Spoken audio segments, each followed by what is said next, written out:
gaceram 690 ayan odo ka tirian hanga wala mun go lidi go mi fudal to na mi sukiral ga jen yura anje lido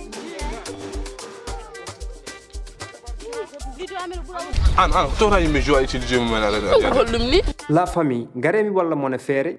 gopponde fijirde nde ala gartam taw aɗa wawi fidde aɗa gaño hen xaalis ɗum holno wonirta jata ko Google Chrome mbaɗa téléchargé application OneXBet sa pari mbaɗa installé application ɗon noon aɗa wawi créer hen compte ma taw aɗa utilise code promo TOUP 222 oɗo code promo TOUP 222 sa utilise ɗum aɗa jogui bonus 200%. wadde OneXBet aɗa wawi tawde toon joueji kewɗi gañoɗa hen xaalis sa gañi men xaalis aɗa wawi retirde ɗum e banque li walla masrafi e ko nandi hen wadde eɗen mbawi wiide OneXBet ne woni disponible e nder leydi meɗen ande miɗo wari ladde nde miɗo heɓani poftinoɗo ande ɓernde hiri ladde nde ɓernde hulani hirdi ko e beltino koɗo kanga soynara waynotako koɗo kewɗo dole dillini ande ɓurima dole fimata hoytade gilli piɗima to ke gilli kadi giroɗanade Maria filito dew Maria kafundu kanye Maria filito dew Maria kafundu kanye Mariama alami salaki kono mi wawaru kudema ko geno fodani se fanteno bagal ko ndiyam eftota ko so geno fodani it go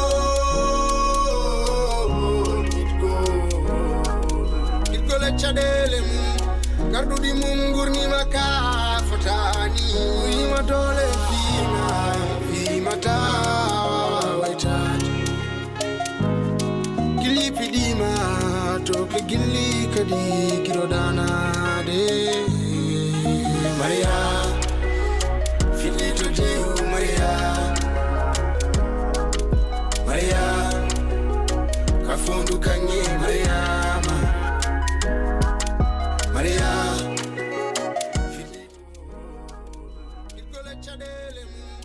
garduɗi mum gurnima ka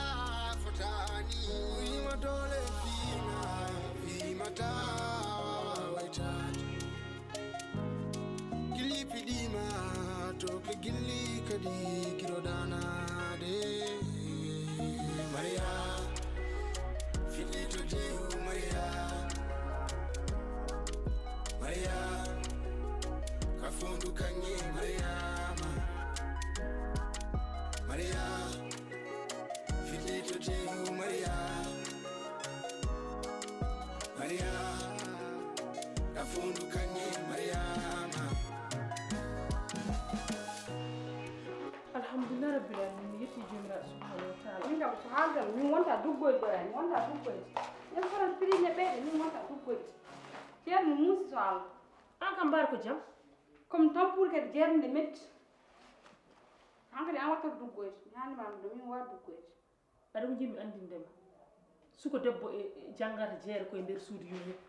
janggo e jam sa dañi suudu ma heeɓi hirade ma tawaɗa andi jeere ko yahata wonane jeerne muusi ñande fotan hunde ɓeyde hay buna ala fof no mbiyata jeere weli an to jiɗɗa fof jeere metti a majjani jeere meeɗa welta saɗa wela saɗa metta noon ko an yahata jeere mi wonta duggoyde mi hannimama ɗum noon min fayi nder wani defo ñiiri ndi ɗum ko ɗum mbimi mi addana weccere noon te sa gayni gara déglana kam téléphone am o wimo téléphone am o mimi ronki tan yo téléphone am o regi ustu groupe aji ma yiwane ustu groupe aji o kam ko wurti mbiɗa haalaɗa haala ko wurtuma e groupe aji am gonta e groupe aji banda men anda hoore ma gole chadele garduɗi mum gurnima ka fotani wima dole fimata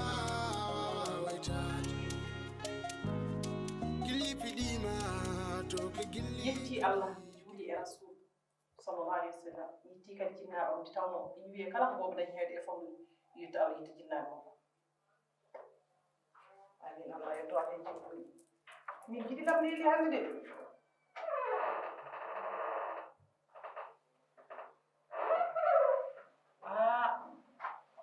mboɗo haala o yetto alhamdulillah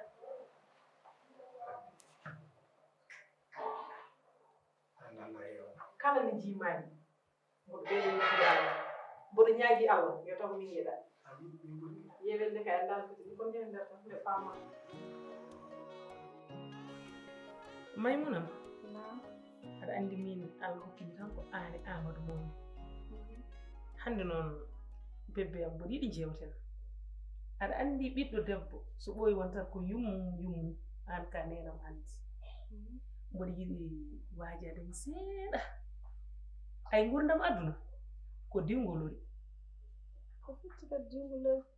a anda ko firi dingolori aɗa andi lori so diwi cikkata ko mema duule ɗe lori so juurim cikkata ko naatata nder leydi woni resort ko woni resort ane anda resort tuuba ko mbiɗum resort woni dingolori so ngabbi tan ngabbi so tellima eyyi so ɗum ɓenni gueɗe tati e aduna mboɗo yiɗi gandani ko jeyɗa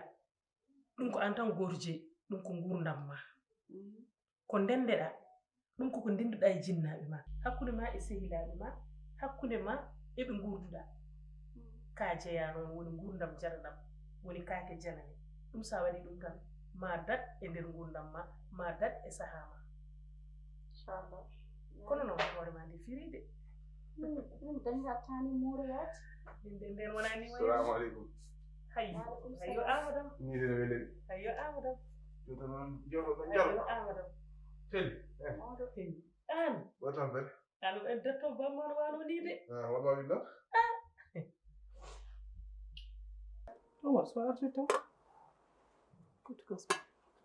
atayi belɗo mbaɗanmami hannde machallah ɗo ni mbeɗa sikki wona e ma koɗo ɓuuri mbiɗa wi somi yaltiɗo mi ewan jabdi yaltata e salam na tum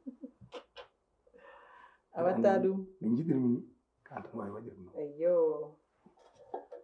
aɗa andi ɗum ɗo wona hannde hanki wonno aɗa sifto gila Fuuta so wiyama wiya guese rek boytoɗa sesi gabbiɗɗa kam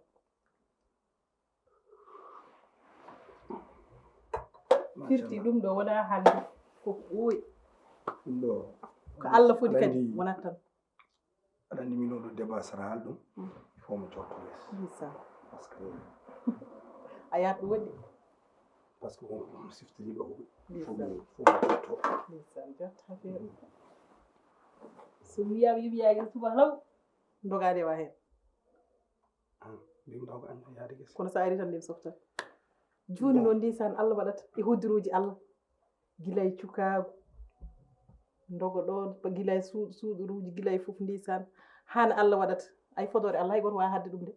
ko noon tan yalma ko tan wiya noon kiko yaji foti raison pour laquelle sa yi waɗi Mamadou won certaine pression ngaji ko c'est que anda andi wonto ndewɗen wallahi ndewe mammaji mettuɗi wallahi ndeysan kadi min mbiɗa kanko rew ɗum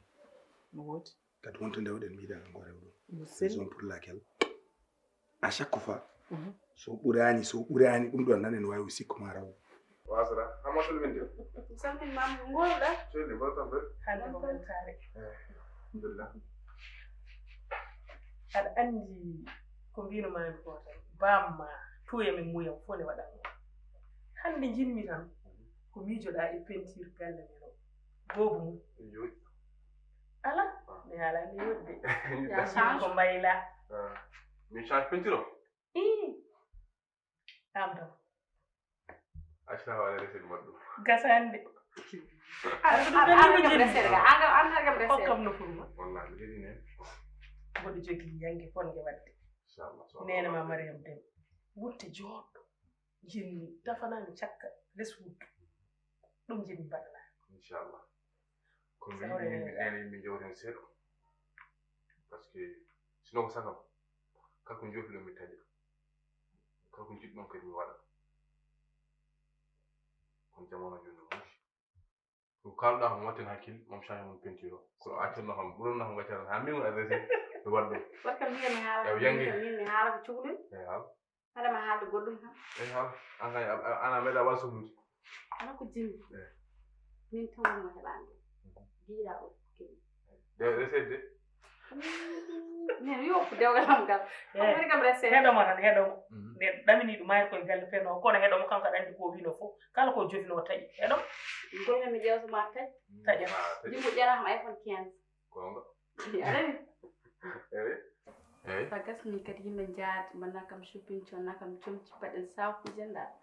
gollo mi jaade wala enen jaadata mi jaɓi itul kalis bo tottuma kam ala hen par ce que touba tan cotta format ngaji momi yaadoma hen jeeri ƴewnoma fof suji moƴƴi a faami jokkitɗa jiɗɗa jiɗɗa joni wonɗon vaccine walla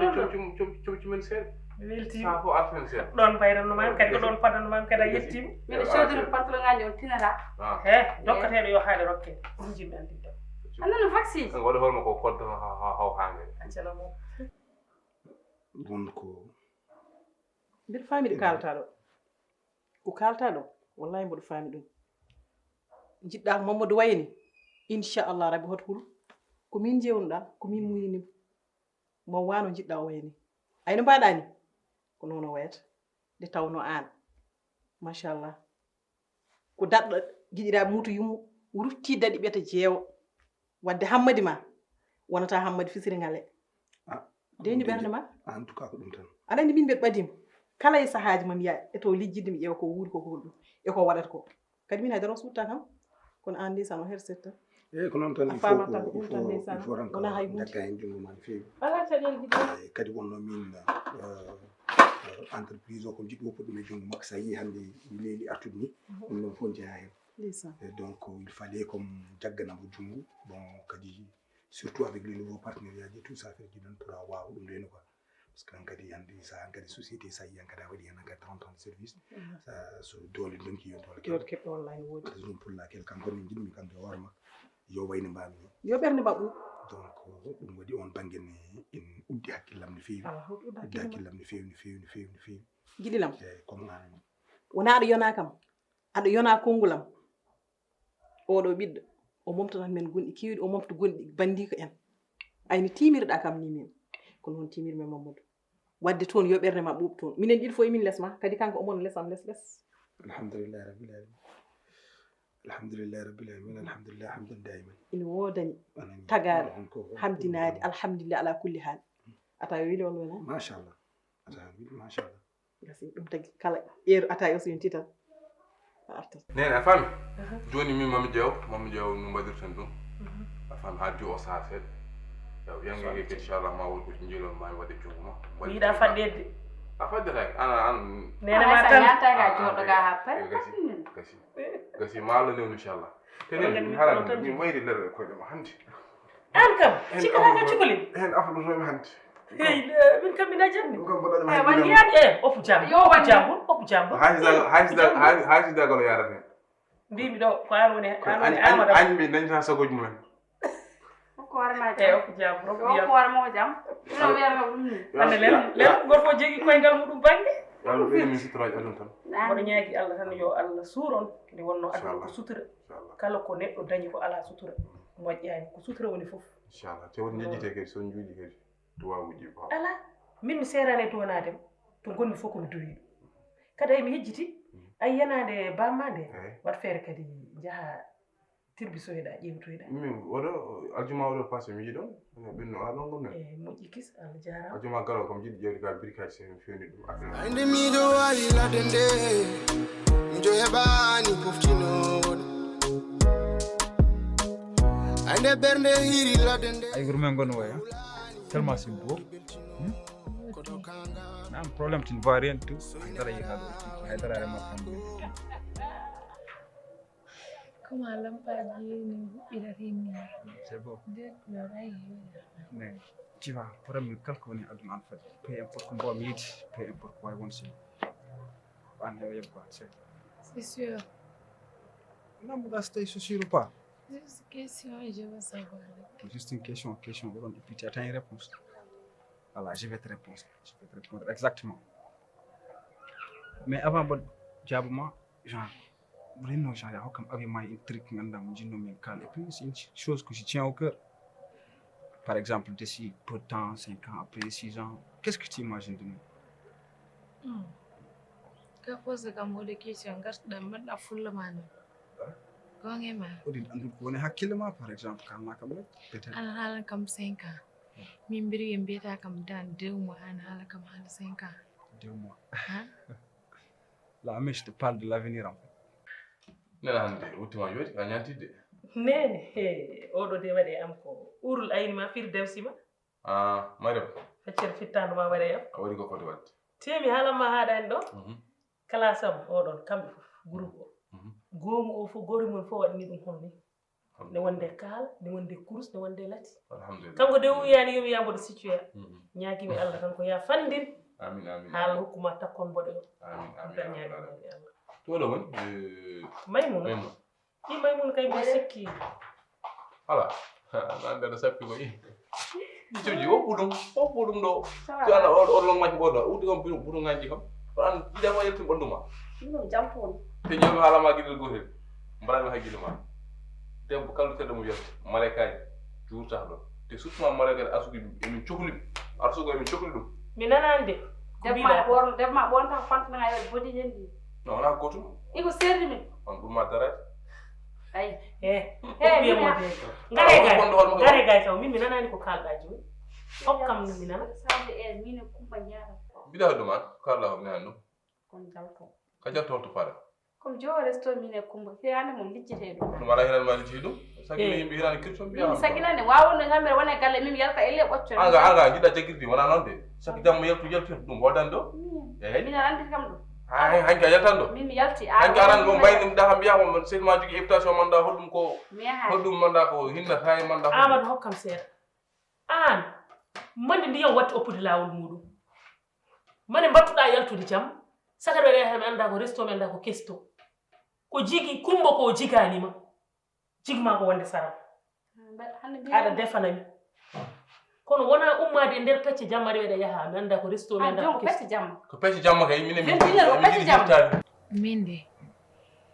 dan nden nde mbiɗa ndi min kam ñagotomi allah ko dan 1 an kam au moins kam taw déjà en ndesodiri ɓiɗɗo ari mi gère mam mi gère gallam mi gère ɓiyam mi yaha ɗum nedi moƴƴi tu comprends ndawa liggey ma garta towta amen ɗon zéro stress genre famille mais j'ai l'impression que hande t'es pas quand comme énergie mon dégage dans tout le temps mais il y a pas de problème on va surmonter tout ça ok comment ça ouais. Bon famille vous dites qu'il y a une affaire tellement importante concernant Fati avenir mais tu vois et même aussi il a halde min got parce que c'est pas moi seul que minimum c'est une chose qu'on partage ensemble minimum ça c'est depuis le début et on se promet l'un pour l'autre peu importe quoi qu'il arrive minimum à gâche n'est-ce pas et donc là mais je compte pas parler toute seule ce qui est dans mon cœur toi c'est important crois-moi ok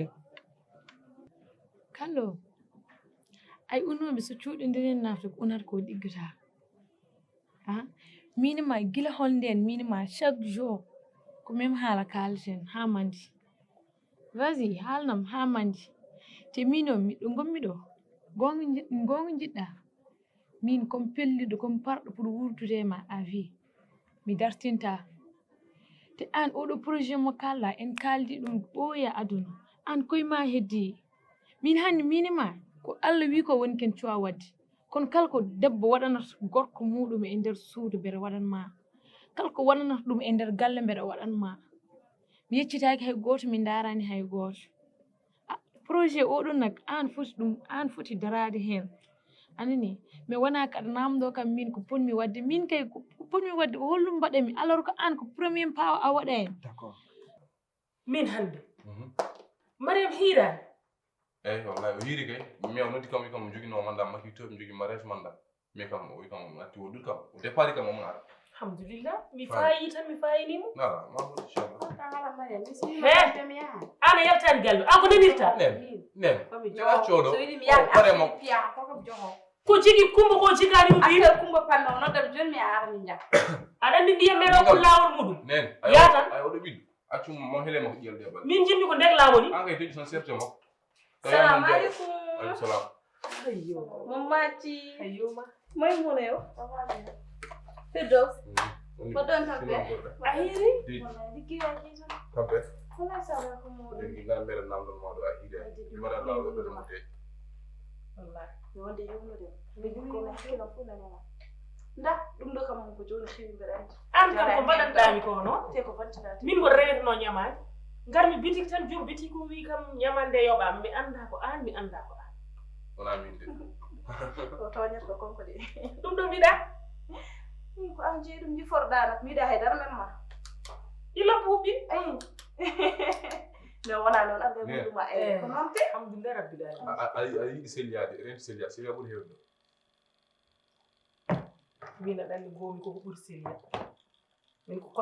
kosemeji lemminteno ɗo mi haalanoɗo min mbeɗen naatde mi change possible no wuɗi ya foftoye nenom ya foftoye an kardem he mais mune an no mijoɗɗa hoore wayne umdo musa sagiriya umdo wonani noon komi joho an musa sagiriya no dekka hoorema jam ke onon jiɗɗon tafa yen wonɗo en kamɓe wona ɓocconi mi yaara hayno komi yaltata ɗum ya sa saginoy ko yiiri moƴƴi men ɓorte gacco kam mi nanno mi haali noon ɗum ɗon ay so kay mi jaɗo hoorema sa posaka wallahi sa ɓurti hen lamɗam a fiyan ɗo pandaɓen tiggel ni on acciri mi ya fof ɗo mi yiɗi mi waɗa ɗo fewa mbi haala aɗa yiyam accu mom tinnemo kono o kadi accumi tinnemo mais mo o accumi haala mo min ko onon ɗi tan jogui mi arti yidde ɓolde ça ne suffit pas je sais en kaldi ɗum ɗo fof plusieurs fois eɗen kaala eɗen kaltita mais puisque eɗen ɓeydo haalde puisque eɗen ɓeydo jogade motivation waɗi ɗum tu vois motivation parce que an tu sais bien mes parents comment ne mbayi et puis j'ai besoin beaucoup de temps pour fondirde mabɓe et pour amin ça c'est pas ce qui a d'importance mais pour amin genre ɓuuri won important koko compréhension poɗɗo wonta hakkude men mbine ma o confiance nan ɗon yidde nan ɗon voilà ha considération nan ɗon fof nan ɗon holko heddi an ko yawat premier pas an Pablo min aran découragé me en fait je te jure ay ƴewmi haalama kala ko heewi rufat te hakkunde min ma déjà gilliɗi koko ɓurti koko mi anda ni holto yetti donc il est temps an gummoɗa mbaɗa ko poɗɗa wadde ko haala ɓolo besani hande ɗo janngo to parayni il faut ko guitta kam galle babam nawa kam galle bama mi holluma ko Allah wi ko mi waɗanma ɗum ko dagi ko mi waɗanma ɗum ha timma mi ni joni koye haram gonɗen mi anda ga holon degré mo yetti donc an il faut ko para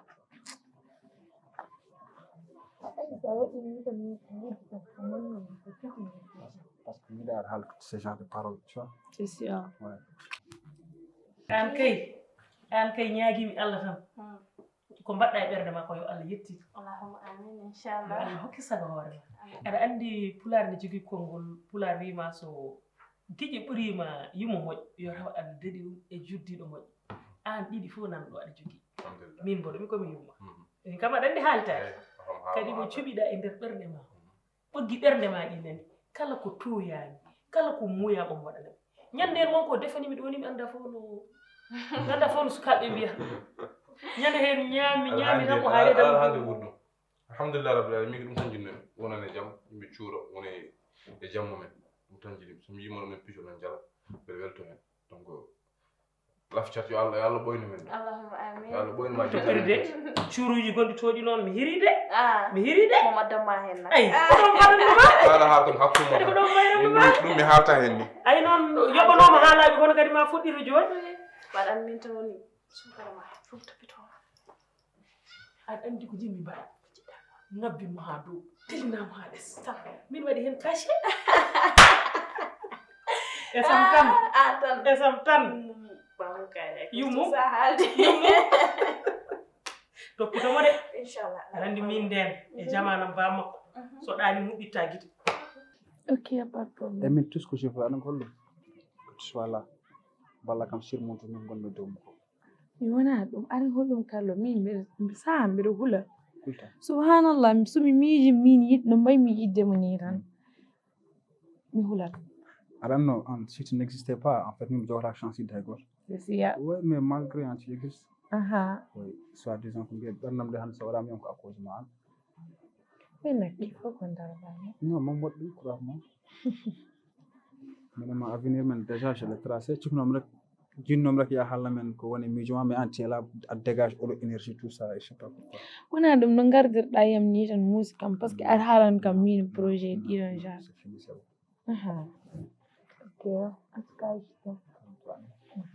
vraiment ko way ko na da wonne do après c'est ça mina makolova habibti mami wona hakidolam Soina my horam habibti and yidma the folam alaga jaranani yidma alam pundu mami alamun dinduda tampere han yaadu aran sihil mana way indi ron tay kello ko me eskanti ko woni kedi ko gonduda en liggey gal an oppanam liggey galle an min fitta ayi o gal fuf min fobira min fit mi yaad jeer fuf ko mi wala an kay fixa ko non pale tawe Dakar jeer to bel sœur ma won assalamu ya bel sœur ko woni sœur a fittara lo ko wakat sak tan mi dawi hay weekend natane gonda gorko ma biya kam tampul e mbi récupérer fere jalta hankandi imi jaha jien wuro ngo seeda ara min ma mbari yalti jaabi ko nanja bel sœur faade hande ko yalta en mi anda hol problème ma wa mi dem do ara min ngam ko téléphone am tan mi yahata hay nokku an mi anda pour ka mi jinmi mboyani mi ronki ya wama hono jidami an wona yimbe bo wona bayami ni no ma to gurnam ma problème an fiesta mi an dertan hamane tamo jogida o mimi ala dum an jogi wonbe gallen baye walludam min so bo wadan tan ko mero wada ala min wajora da mer ƴew mero no liggo taw min bur jori waani mo non de dum dilam min ko bimam ko c'est très clair sa defti battar ma wonna jeune fille yi fo mbadani kal deftude battar mo uftar ha ban bum laaba yalta bol hay sa yahan jodo bo won mi ander tan onduma nanama iblis ana defi battar defti wadan haydar kiir bon cuñu ma jaara si hilama so futur faandi ma ngarta don ke nimba weekend do en jewa tan yimbe jalta mi change air sel ko fer ngala galle jangin ma kuru seeda pour ko gonda der gal tan so janginani ma a jangina cikkuda min buddindira wonko budda ham an wonko ganda min ko mi anda ganduda mimi yabare ko der tan joda der tan de cikkuda ko yadam tan programme sur programme dum tax ma andi ko mi anda hollir hoore ma yimbe jima moji cikkuda konar na der tan wasa tartinat kede mi ha après ara mi ala tam say bay ko poddo yaari kala mbo jogi non kodo bo jogi ha tiddo mi mo sikka gardo hirti awi mi ko mari mi yahni famam tan mi artudo famtam parce que mi hatti andude maka kadi si ko wat parce que min domde mo ngannum neno e joni wana goto an ran domde ma say bay mam artudo bima min hokkuma promesse mami artudo ko bima mo wada ko an dani min fendata tiidi ko bima bede mara mi artudo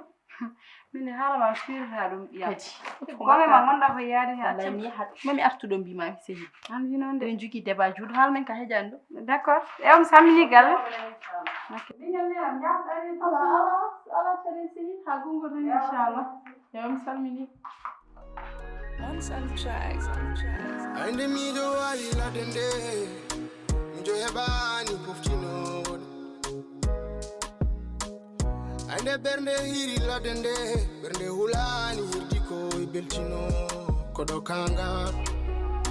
soinara weno tako kodo kewdo dole dillini ande buri madole fima tawa hoita